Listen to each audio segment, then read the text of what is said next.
여러분, 이 찬양의 의미를 깨달으면 제가 더 이상 설교할 이유가 없어요. 깨달았습니까? 예. 하나님이 나의 왕이 되시지요. 언제 찬양해야 될까요? 언제까지 찬양해야 될까요? 오늘 다윗이 하나님을 어떻게 찬양해야 될지 본문을 통해 우리에게 교훈해주고 또 우리의 삶 가운데 신앙의 생활로 실천하도록 독려하고 있습니다. 다윗이 이 찬양을 기록할 때 아마 그의 인생은 막바지 종착지에 다다르고 있었을 것입니다. 그가 말하는 그 말의 무게도 그만큼 힘있고 또 무게가 있었다는 것이지요.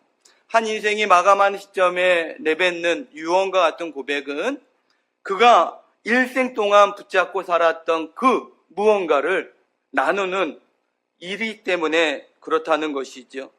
다윗의 인생 때로는 승리했고 실패했고 눈물도 흘렸고 회개의 시간도 가지며 그는 삶을 보냅니다.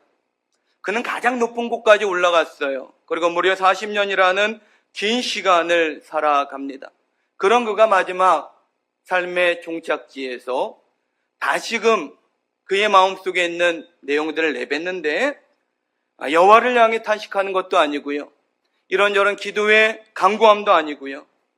오직 왕이신 나의 하나님, 그 하나님을 영원토록 송축하겠다라는 신앙적 고백을 합니다. 세상의 왕이었던 다윗이 진정한 왕, 참 하나님이 누군지를, 참 왕이 누군지를 고백하고 있는 것이죠. 더더욱이 시편 145편 속에 다윗은 자신의 그 하나님을 향한 마음을 쏟아붓기 위해서 소위 히브리어 21자의 자음을 사용해요. 히브리어가 22자의 알파벳으로 되어 있는데 그 중에 14번째인 눈을 빼고 알레프부터 타부까지의 단어를 자음을 사용해서 각 절마다 하나님을 향해 송축하고 또 마음을 고백하고 찬양하고 있는 것을 보게 됩니다. 우리식으로 이야기한다면 알파벳이 몇 개죠? 퀴즈. 알파벳 아는 사람 1, 2, 3, 땡. 몇 개죠? 선물 나갈까봐 그래요? 몇 개죠? 진짜 몰라요? 알파벳이 몇 개예요? 알면은 제가 땡. 영어 선생님도 모르십니까? 맞아요. 26개. 자, 선물 나갑니다. 손 올리세요. 쓰다듬어 주세요. 잘했다. 자, 학생들은 제가 편의점 쿠폰이라도 드릴까 했는데 또 그러지 않으려고 빨리빨리 했습니다. 26개예요. A부터 Z까지죠? 맞죠? 그 알파벳 하나하나를 다 가지고 하나님의 이름을 높이고 하나님을 향해 찬양을 고백하는 것과 같은 거예요. 22개의 이 히브리어 알파벳을 사용해서 정확하게는 21인데 사용해서 하나님의 이름을 높이고 있는 것입니다. 그러기에 시편 145편은 다윗의 찬송이라는 표제가 붙어 있고 73개, 73개의 시편을 기록했음에도 불구하고 유독 이 찬양에만 다윗의 찬송이라는 표제가 붙어 있지요. 이 찬양을 갖고 유대인들은 역사 이래로 매일 하루에 3번씩 기도하는데 지금도 그러한 전통을 갖고 있는데 아침에 낮에 해가 질 무렵에 이 시편 145편을 낭송하고 읊으며 하나님 앞에 감사했다고 합니다. 그러기에 다윗의 찬송은 우리 인생의 막바지에 어떠한 고백을 해야 될지를 알려주고 있고 더불어 이 고백은 우리의 신앙생활 속에서 어떻게 실현돼야 될지를 교훈해주고 있습니다. 다윗의 찬송이 우리에게 교훈하는 신앙의 도전들이 이 시간 있기를 원합니다.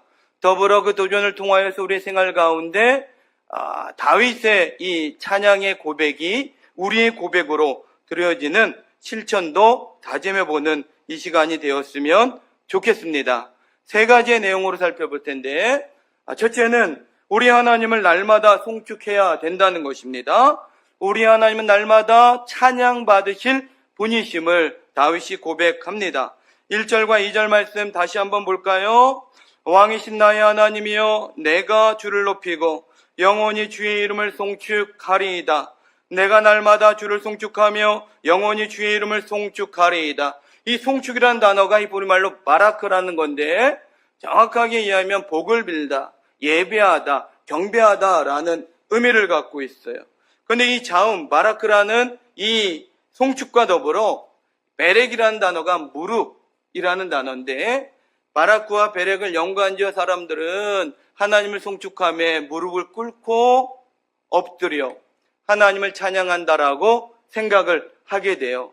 그래서 하나님을 찬양하고 송축하고 예배할 때 우리는 좀 더 하나님을 또 높이는 마음으로 무릎을 꿇을 때도 있고 무릎을 꿇는 마음으로 찬양할 때도 있죠. 이와 연관지어 생각할 때 송축은 과연 무엇인가? 서서 말하는 것은 아니라는 게 분명한 거예요.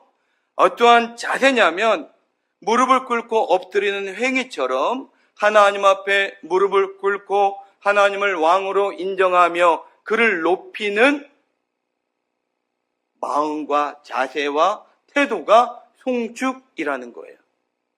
다시 합니다. 하나님 앞에 무릎을 꿇고 하나님을 왕으로 인정하며 그분의 위대하심을 높이는 것, 이게 송축하는 거예요. 다윗이 지금 그것을 하겠다라고 고백하고 있는 거예요. 2절에서 다윗은 두 가지의 시간을 갖고 설명합니다. 하나는 날마다라는 시간, 하나는 영혼이라는 시간이요. 날마다는 매일이겠지요. 매일이니까 오늘이지요. 오늘이니까 하루밖에 없는 시간이요. 날마다 하나님을 찬양하고 송축함을 통하여서 그는 영원히 하나님을 송축하겠다라고 고백하고 있는 거예요.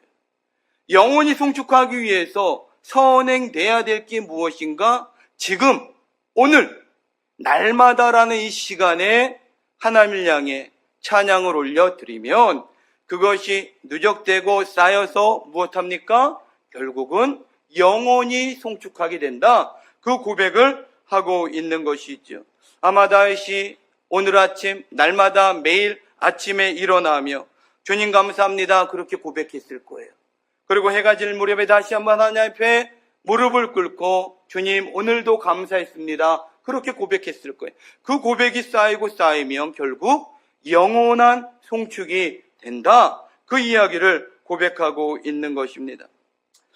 하나님에게 찬송은 특별한 날에만 드려지는 것이 아니라 날마다의 삶 속에서 하나님께 드려지는 것이고 이 날마다는 동시에 영원한 삶으로 하나님 앞에 드려지는 고백이었다는 것이죠.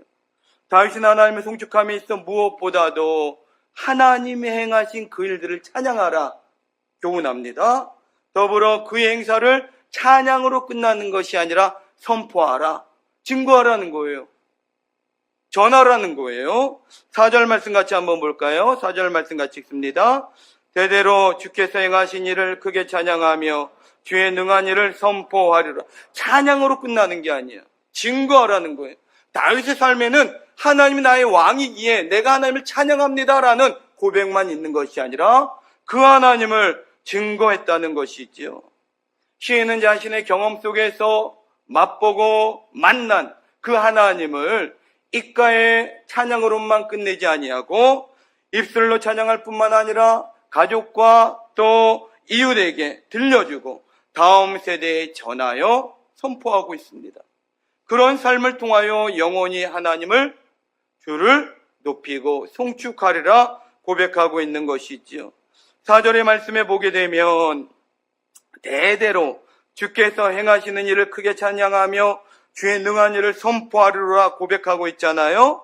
이 대대로가 영어 성경을 보게 되면 one generation이라고 되어 있어요. 모든 세대, 자기가 살고 있는 세대를 포함할 뿐만 아니라 한 세대가 지나고 다음 세대가 오고 가는 모든 세대 속에서 다윗은 하나님을 찬양하고 더불어 하나님의 일하심을 선포해야 된다 교훈합니다.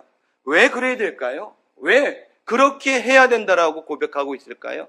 자신이 살아보니까 찬양하고 선포하고 증거해야지 이 믿음이라는 게 전수된다는 거예요. 신앙이라는 게 자손들에게 계승된다는 거예요. 환경이 좋아진다고요? 예배 시간이 딱 타이트하게 스탠다드하다고 신앙생활 잘할 것 같아요? 성경 공부하는 어떤 그 교재들이 잘 만들어지고 또 간단 명료하게 또 선명하게 교육된다고 해서 신앙이 잘할 것 같아요? 아니라는 거예요.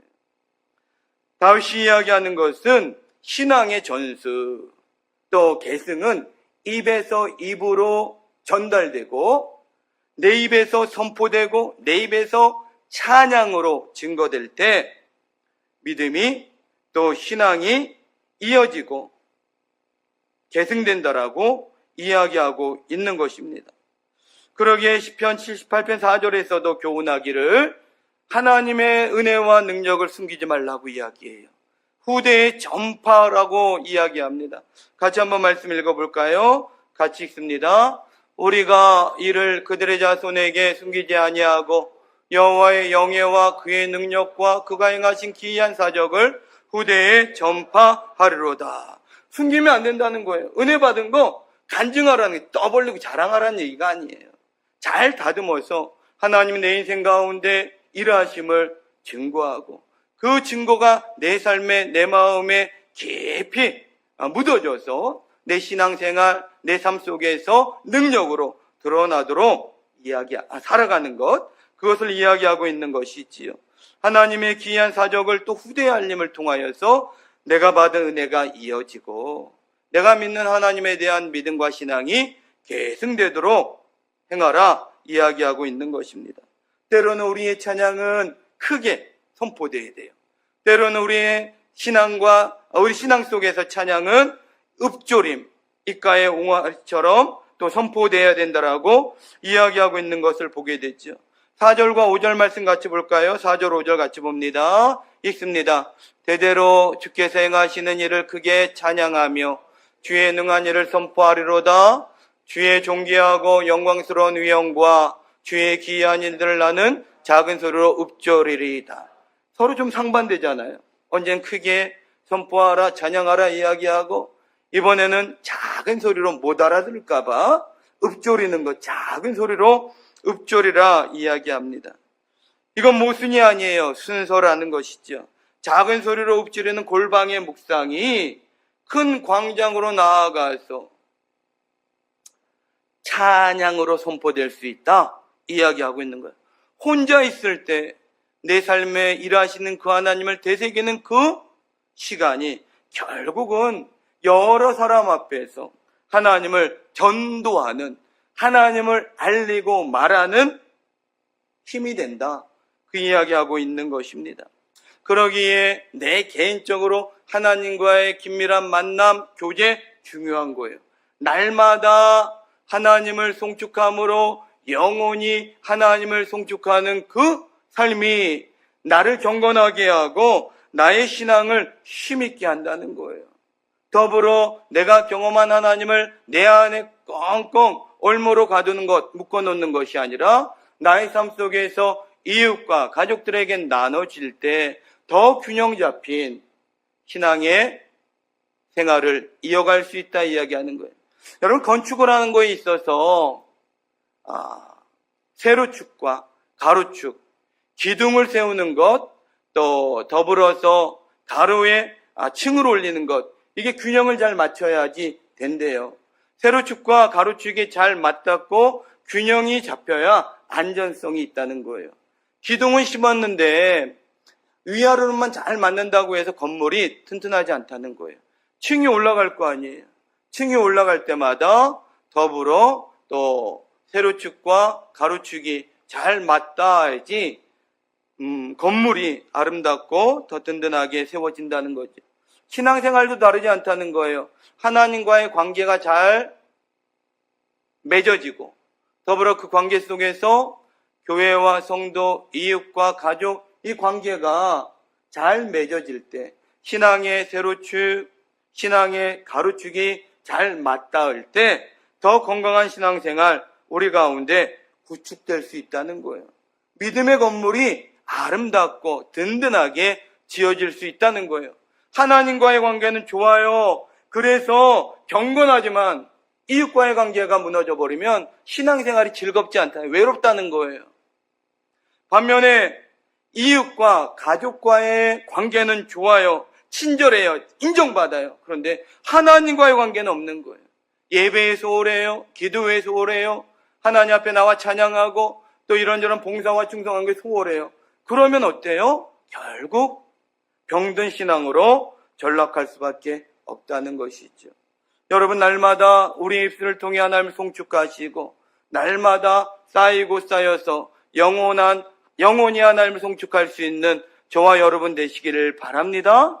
더불어 이 은혜를 통하여 이웃과 가족 가운데 나의 삶 속에서 일하시는 그 하나님을 증거하고 선포함을 통하여서 건강한 믿음의 사람으로 세워지는 저와 여러분 되시기를 다시 한번 주님의 이름으로 축원합니다.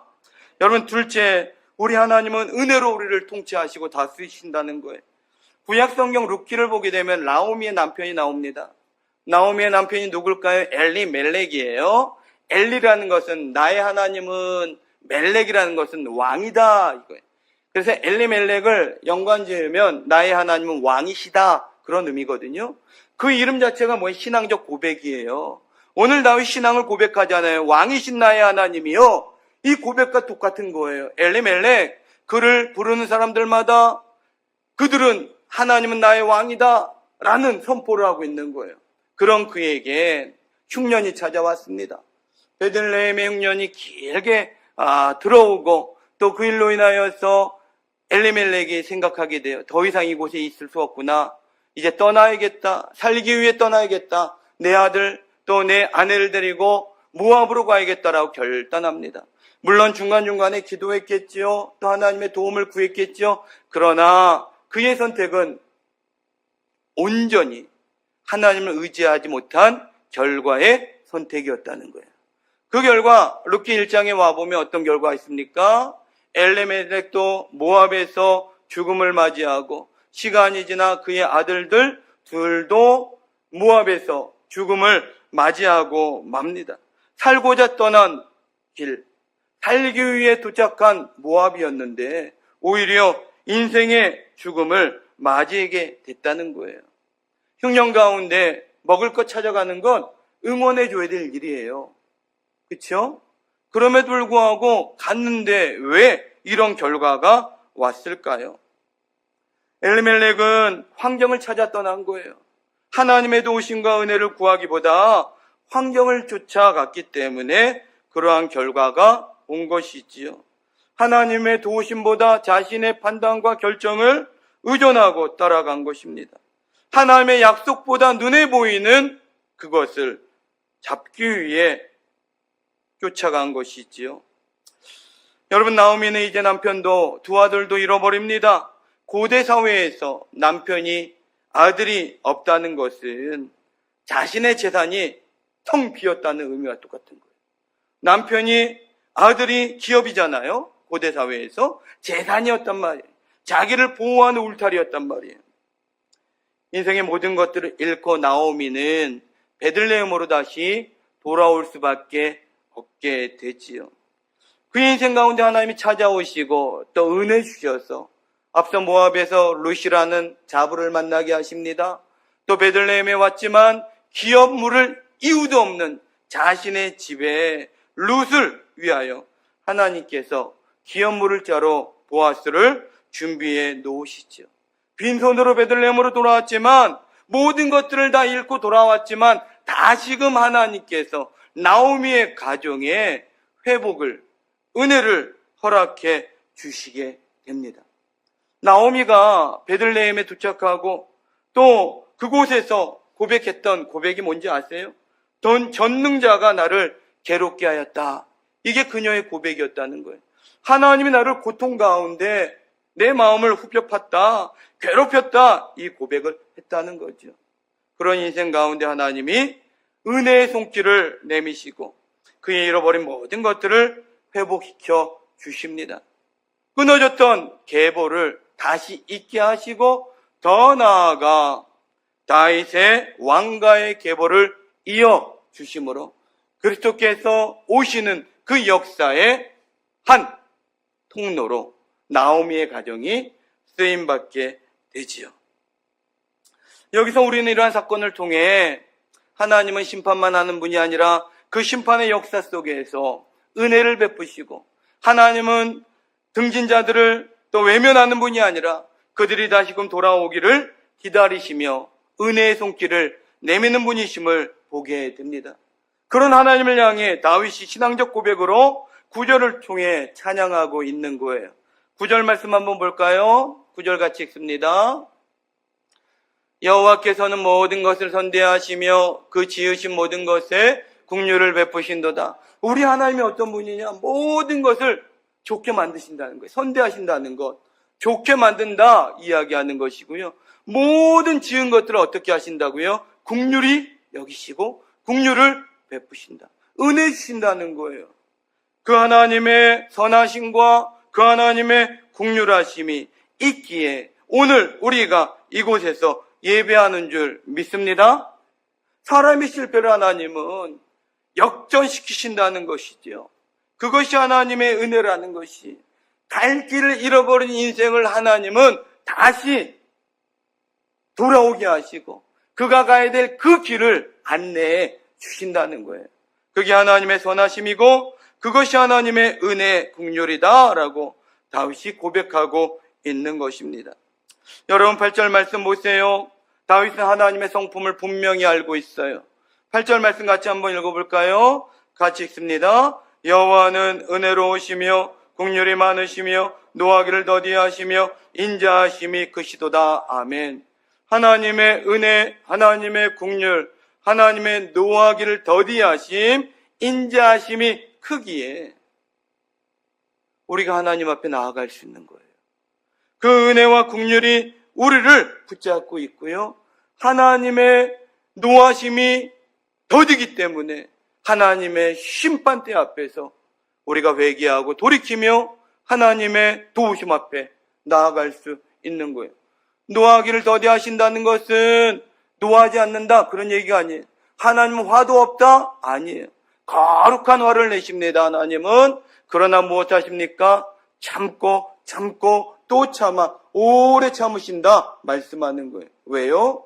모든 자들이 회개하고 하나님 앞에 돌아오기를 기다리신다는 거예요. 하나님께서 심판을 서두르지 아니하신다는 거예요. 그 더딤의 공간 속, 그 지연의 틈 속에서 죄인들이 회개하고 돌이킬 기회를 하나님이 허락하신다는 거예요. 이런 은혜와 긍휼과 노하기를 더디하시고 인자하심으로 세상을 통치하신 하나님께서 그 통치와 그 하나님의 나라는 놀랍게도 무너지지 않습니다. 사라지지 않습니다. 13절 말씀 볼게요. 다윗이 놀라운 선포를 합니다. 주의 나라는 영원한 나라이니 주의 통치는 대대에 이르리이다.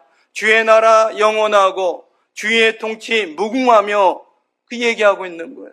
하나님 나라는 세상 나라와 달라서 망하지 않는다는 거예요. 그러기에 그 나라는 은혜와 긍휼과 노하기를 더디하심과 인자하심으로 운행된다라고 이야기하는 거예요. 무궁하게 그 영원토록 통치되는 것을 말씀하고 있는 것이지요.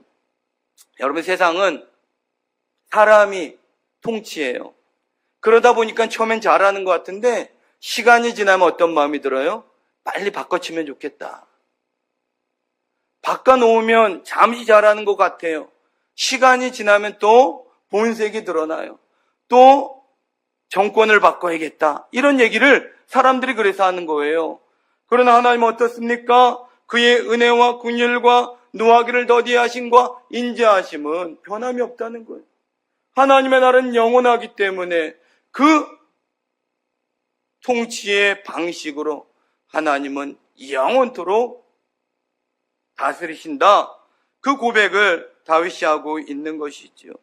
무자비한 왕이 계속해서 권력을 잡고 통치한다면 그거는 저주예요. 불행이에요. 그러나 은혜로우신 하나님께서 영원히 통치한다면 그것은 복인 줄 믿으시기를 바랍니다. 진짜잖아요. 북한 가서 살아보라면 여러분 어떨 것 같아요?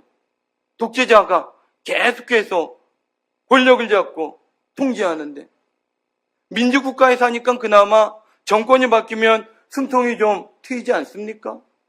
그런데 하나님은 사람이 아니시기에 후회하지 아니하시고 오직 하나님께서는 은혜와 긍휼과 자비하심과 또 노하기를 더디하심으로 그의 백성을 돌보신다는 것이지요. 이 크신 은혜가 있기 때문에 오늘 우리가 이 땅 가운데서 하나님을 송축할 이유가 있는 줄 믿으시기를 바랍니다. 여러분, 하나님은 어떤 분이시냐? 그의 백성과 함께 하시는 분이세요. 14절 이하의 말씀을 보게 되면 하나님은 멀리 계시지만 가장 낮은 곳까지 찾아와 주시고 하나님의 손은 그 보잘것없는 인생 가운데 내미셔서 그들을 붙잡아 주신다라고 말씀하고 있는 것들을 보게 됩니다. 세상 권력은요, 위로 올라갈수록 어때요? 보이지가 않는 거예요. 아래를 보지 않아요. 그러나 우리 하나님은 가장 높은 곳에 계시면서도 가장 낮은 곳을 살피시고 돌아보십니다. 그 실제적인 예로 다윗이 세 부류의 사람을 소개하고 있어요. 14절에 넘어지는 자들, 15, 16에 주를 앙망하는 자들, 18절에 강구하는 자들, 이 세 부류를 소개하며 이야기합니다. 넘어지는 자를 일으켜 주시고 붙잡아 주시는 분이 우리 하나님이시다 고백하고 있어요. 또 앙망하는 자, 앙망한다는 게 뭐예요? 어떤 의미의 앙망한다? 주를 바라본다. 주바라기, 주만 바라보고 있는 자, 세상에 더 이상 소망을 두지 아니하고 주만 바라보는 자에게 하나님 어떻게 하실까요? 16절 말씀에 보게 되면 마음의 소원을 만족하게 하신다 말씀하고 있고요. 15절 말씀에 보게 되면 때를 따라 먹을 것을 주신다라고 이야기하고 있어요. 주님을 바라보고 소망하고 매달리고 하나님 앞에 인생을 거는 인생, 하나님이 외면하지 아니하고 지키신다 말씀하고 있는 거예요. 여러분, 엘리멜렉이 모압에 왜 갔다고요? 무엇 때문에 갔다고요? 먹고 사는 문제, 흉년 가운데 어느 정치인이 그런 얘기했지요. 대선 때 선거 유세로 정치의 역할은 먹고 사는 것 해결해 주는 거다. 먹사니즘이라는 유행어가 잠시 돌기도 하지 않았습니까? 정치는 그래요. 먹고 살게 해줘야 돼요. 이 동네도 보게 되면 공실 참 많잖아요.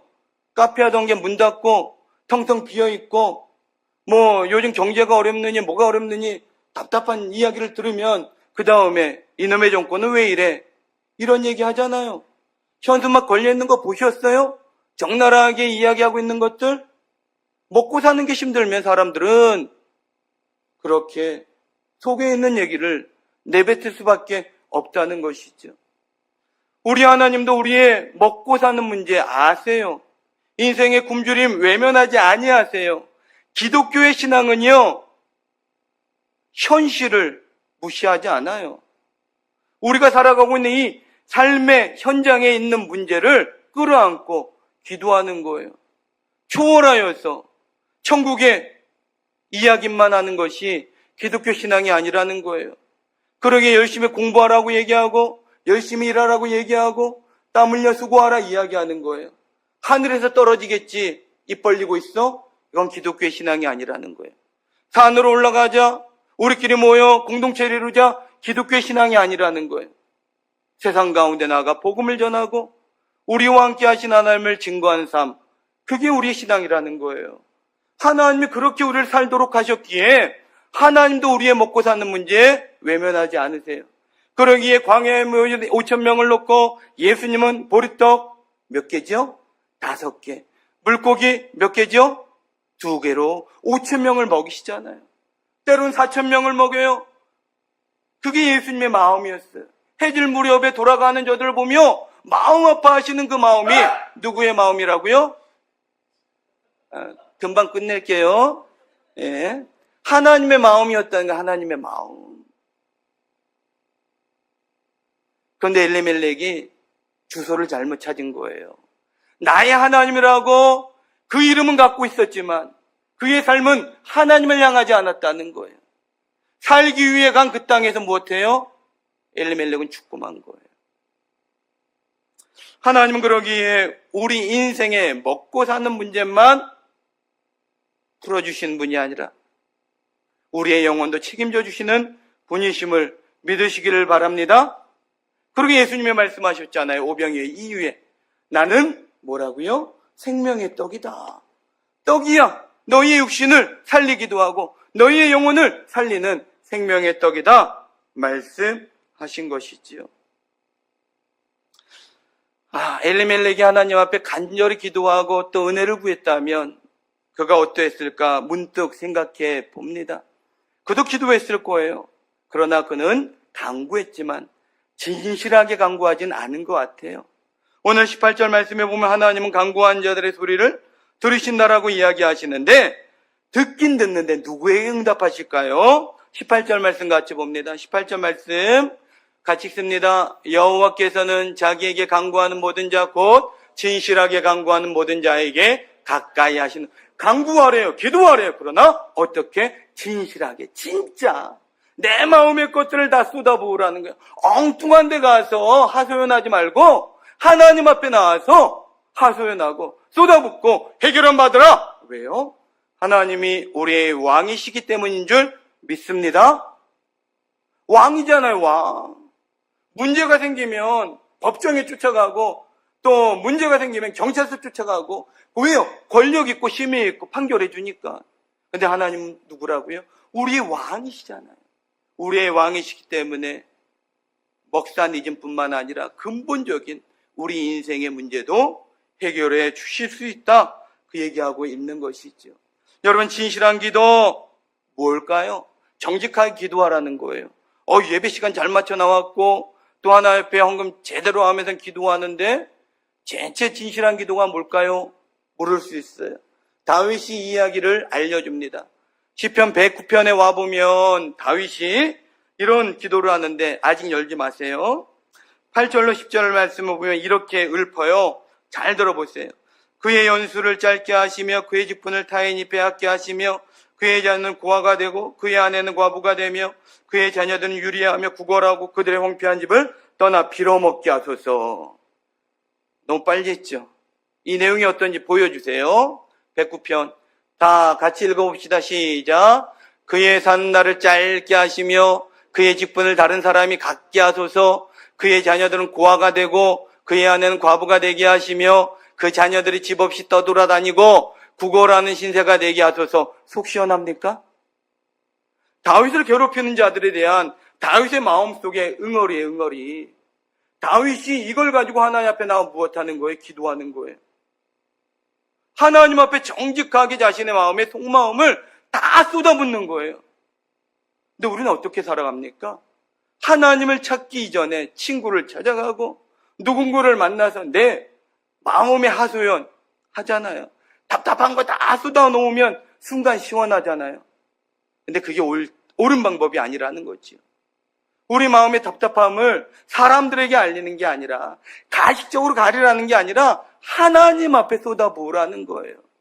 이 기도를 시편에서 보면 탄식 혹은 저주시로 이야기도 하지만 다윗이 사람을 저주하고 있는 게 아니에요.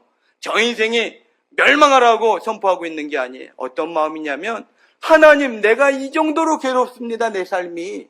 내 마음이 이 정도로 찢어집니다. 병들 정도입니다. 하나님의 공의를, 하나님의 은혜를 내게 베푸사 나를 괴롭히는 모든 이들을 내게서 거두어 주옵소서. 내가 악을 악으로 상대하는 것이 아니라 하나님께서 공의로 심판해 주옵소서. 그 얘기하고 있는 거예요. 그러면 다윗의 마음속에 둥지틀 수 있는 악함, 죄악, 미움, 시기, 질투, 이 모든 것들을 무엇하는 거예요? 다 걷어내고 있는 거예요. 심령이 하나님 앞에 기쁨과 감사와 또 은혜로 채워지고 사랑으로 채워져야 무엇할 수 있는 거예요? 하나님을 송축할 수 있잖아요. 여러분, 가끔 우리 청년들이나 학생들하고 이야기하다 감정이 표출되는 모습들을 볼 때가 있어요. 어떤 친구는 이야기해요. 가식 떠는 것보단 낫잖아요. 그거는 가식을 떠는 게 아니라 감정을 컨트롤 못하는 거예요. 있는 그대로 다 막말로 할게 내뱉는 것, 여러분 건강한 자아 같지만 아니라는 거예요. 때로는 나의 감정을 다스리고 내 생각을 수정하고 고치면서 말하는 시간도 훈련도 필요하다는 거예요. 지금 다윗이 그것 하고 있는 거예요. 대신 하나님 앞엔 다 쏟아붓고 있는 거예요. 그러나 사람들에게 만남 속에서는 그는 겸손하게 또 온유하게 오래 참음으로 다가가고 있는 것이지요. 이런 기도 해본 적 있어요? 왜 화면 다시 한번 띄워주세요. 이런 기도 해본 적 있어요? 손 들어보세요. 구걸하는 신세가 되게 하소서. 구화가 되게 하시고 그의 아내는 과부가 되게 하시고. 기도한 적 없어요? 나만 들고 있네. 때로는 이런 기도가 필요하다는 거예요. 내 마음속에 있는 것들. 사랑과의 싸움 속에서 내뱉지 마시고 하나님 앞에 쏟아부어서 하나님 안에서 회복되고 위로받고 치유받는 저와 여러분 되었으면 좋겠습니다. 이 진실한 기도에 하나님 무엇 하시냐? 응답하신다는 거예요. 이러한 진실함이 있을 때 결국은 삶의 현장 가운데서도 어때요? 하나님을 진실히 섬길 수 있음을 말씀해주고 있는 것이지요. 왜 이런 기도를 할 수 있을까요? 17절 때문이에요. 17절 때문에. 17절 말씀 볼게요. 같이 읽습니다. 여호와께서는 그 모든 행위에 의로우시며 그 모든 일에 은혜로우시다. 하나님은 공의를 행하신다는 거예요. 하나님은 은혜를 베푸신다는 거예요. 세상은요, 은혜를 베풀다 보면 공의를 접어야 돼요. 공의를 행사하다 보면 긍휼, 은혜를 접어야 돼요. 그러나 하나님이 이 두 가지를 다 병행하여 일하시잖아요. 그렇게 일하셨어요. 어디서? 골고다의 십자가에서. 죄는 심판하시고 죄인은 살리신 줄 믿습니다. 안 믿어져요? 죄는 심판하시고 죄인은 살리신 줄 믿습니다. 그러게 여기 모인 모두가 저를 포함해서 누구예요? 죄인이잖아요. 살아났기 때문에 이곳에 온 거잖아요. 이제 말씀을 정리합니다. 엘리멜렉, 그 이름의 뜻은 나의 하나님은 왕이시다라는 고백이에요. 이름대로 그는 살지 못했어요. 다윗은 왕이었지만 자신의 왕좌를 하나님께 내어드리고 사랑받는 자, 그 이름, 그 가치대로 살아가고 있는 것을 보게 됩니다. 오늘 이 땅을 살아가는 우리도 하나님의 자녀, 그리스도인이라는 이름을 갖고 살아갑니다. 이제 우리에게 원하신 하나님의 뜻은 무엇일까요? 그리스도인답게 살라는 거예요. 그리스도인의 삶을 살아내라 말씀하고 있는 거예요. 그렇게 살아갈 때 내 입가의 찬양이 하나님을 향해 올려지고 나의 찬양이 내가 속해 있는 공동체와 내가 살아가는 사회 속에서 선포되고 그들과 함께 하나님을 송축하는 역사로 나타날 것을 말씀하고 있지요. 여러분 21절 말씀 한 부분만 보고 말씀을 마칠게요. 21절 말씀 읽습니다. 내 입이 여호와의 영예를 말하며 모든 육체가 그의 거룩하신 이름을 영원히 송축할지어다. 아멘. 다윗이 꿈꾸는 송축, 다윗이 자신을 통해서 이루고자 하는 하나님의 찬양. 내 입이 여호와의 영예를 말하고 찬양했는데 모든 육체가 그의 거룩하신 이름을 송축하는 그 꿈을 꾸고 있는 것입니다. 우리 모두가 날마다 하나님을 송축함을 통하여서 영원히 주의 이름을 송축하는 귀한 자리로 나아갈 수 있는 저와 여러분 되시기를 바랍니다. 나의 인생 가운데 일하신 하나님을 증거하고 선포함을 통해서 나의 신앙도 더욱더 든든해지는 은혜가 있기를 주님의 이름으로 축원합니다.